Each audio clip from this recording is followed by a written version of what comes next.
Thank you very much. It's funny, one of the reasons I was asked to come along was to bring some perspective from the outside. And I was just talking, the last conference I attended, to get people to attend the last session, they gave everyone a free beer.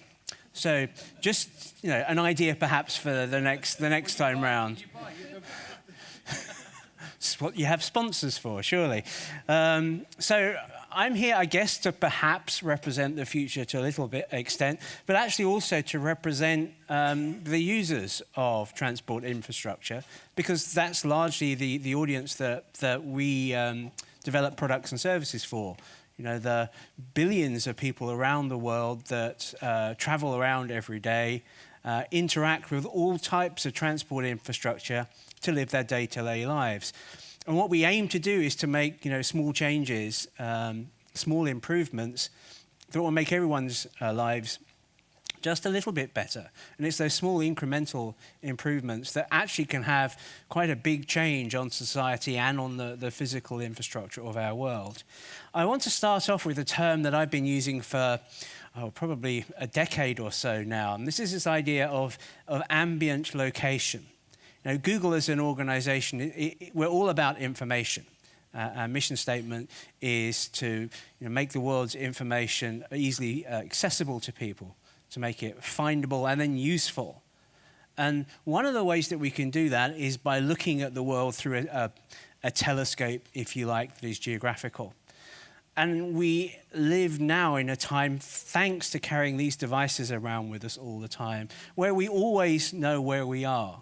That little blue dot on the Maps application makes us the center of our own personal map. But we can also, if we choose to, and it is a choice that we explicitly have to make, contribute that information back to the cloud, back to other services that allow us to have a real-time view of where people are, how they're traveling, how they are interacting with the environment, the choices that potentially they're making. And I think there's a massive potential here to use this information to look in a radically new way at transport infrastructure, to certainly make much more use of the infrastructure that we currently have, but also to think very radically differently about how we might want to improve that infrastructure in the future. Because having access to this information in a real-time basis can make some big changes. And I just want to show you a couple of little examples before I kind of go a bit deeper into future thinking and trying to understand what the next couple of decades will look like.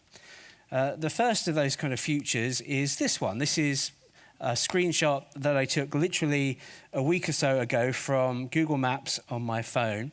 And this is me driving. In this case, it's coming up without me asking. The Maps application is telling me that my journey to work is going to take me just about an hour. And you can see the hour is highlighted in red, saying that it's going to take you a little bit longer than normal because there's some congestion. Now, this is a very personalized piece of information. I haven't had to explicitly say where my home is or where work is. It knows that information because I've, over time, shared that information. It's telling me that there's moderate traffic compared to normal in the area that I'm at that particular point in time. This information is coming from mobile devices like this, anonymously contributing information. It's also coming from a numerous set of feeds of information now that's coming from reliable sources. Organizations like Elgin that collect this information and then make it available to other third parties, Google included, to then make that information available to their users.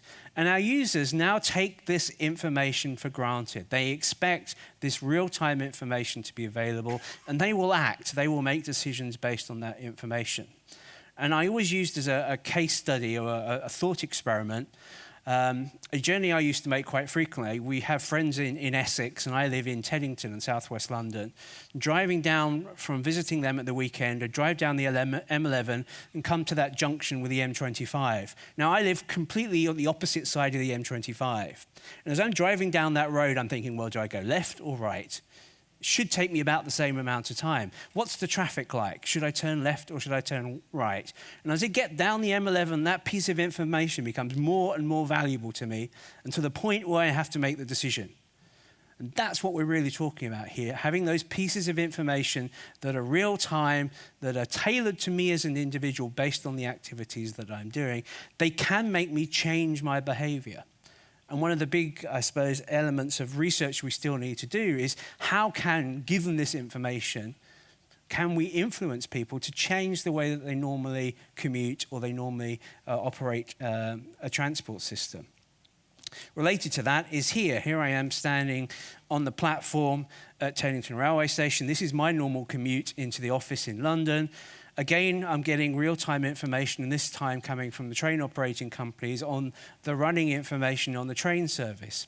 Again, I'm fortunate here living in Teddington, I can go either direction to get it into Waterloo. But what if I wanted to, as a way of making the system run more efficiently, be able to influence passengers and get perhaps them to take a slightly different route? I could, for example, take the London Overground from Richmond. It might take me a few minutes longer, but actually it would mean that parts of the network are less congested. How do we close that loop of having information available to someone and then getting them to respond differently to that information? Fundamentally, it has to be about the individual getting benefit. It needs to be seen from the individual's point of view as something that's going to help them. For that to happen, the individual needs to trust the information that's being provided to, so it comes from trusting a source like Google. It also needs to have those networks of connectivity to the various organizations that have this information about the real-time status of the network. And that's something that comes through partnerships. And my one request from all of you in the room is if you are creating this sort of data about the network, how it's operating, be it the road, rail, buses, light rail, whatever, please make that information available not just to Google, but to everyone else out there. There's a rich ecosystem of transport apps that are being developed and allowing us to look at transport networks in a more intelligent way. Okay, so that's kind of where we are today. Networks that are being empowered by information. There's a potential for these networks to be used more efficiently if we make the most of this information and we give it into the hands of the consumer. But what about the future? Well, the near future is probably going to be largely impacted by things like this. This is a Waymo car, an autonomous vehicle. Now, there's a lot of science and technology that's going into autonomous vehicles, and on their own, they are certainly a disruptive technology, but on their own, the disruption is going to be less than in the other ancillary technologies that are also part of this development. I completely tie the link of autonomous vehicles to, for example, ride sharing. Because fundamentally, probably, you are never going to own your own autonomous vehicle. Why would you? The vehicles that we own today spend most of their time parked. Well over 95% of the time, the vehicle that you spent tens of thousands of pounds on is sitting about not doing anything, just taking up space on the roadway. If that vehicle was autonomous, it could be used more efficiently in some sort of a ride-sharing environment. Perhaps you would give up ownership of your own individual vehicle and just call the vehicle when you needed it, vehicles on demand. And that's certainly a model I think is emerging.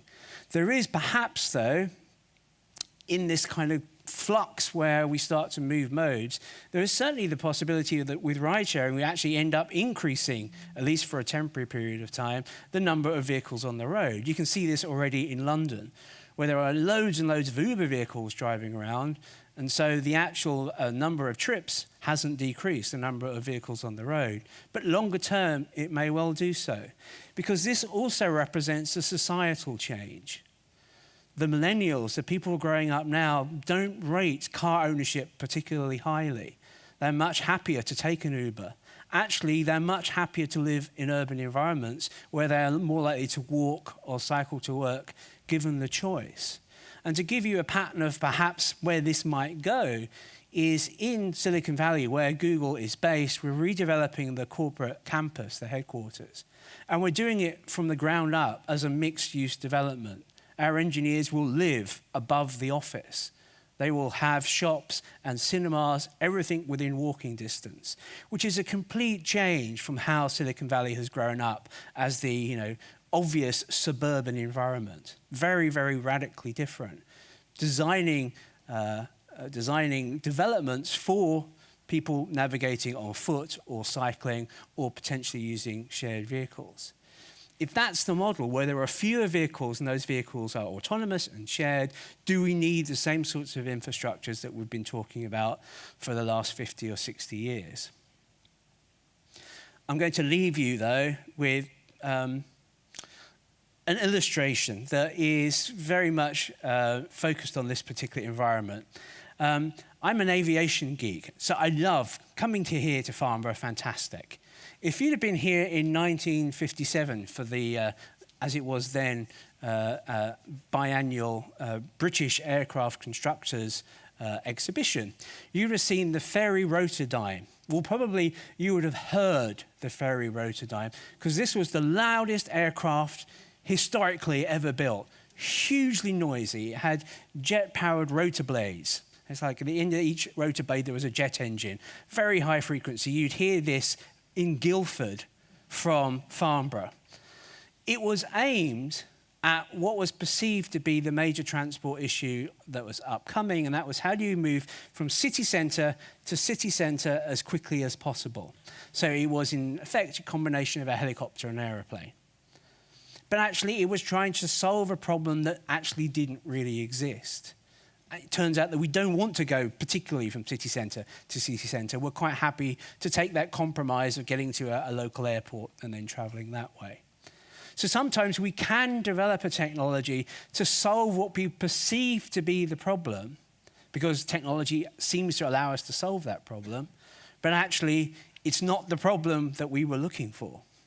And that's something that we really need to think. Technology does give us the opportunity to do things differently, to solve our existing problems, or to step back and say, actually, our existing problem isn't the one that we were thinking about. This technology allows us to do radically different things. And I'd be happy to think about just how radical we want to take that in the questions at the end. So thank you very much for listening.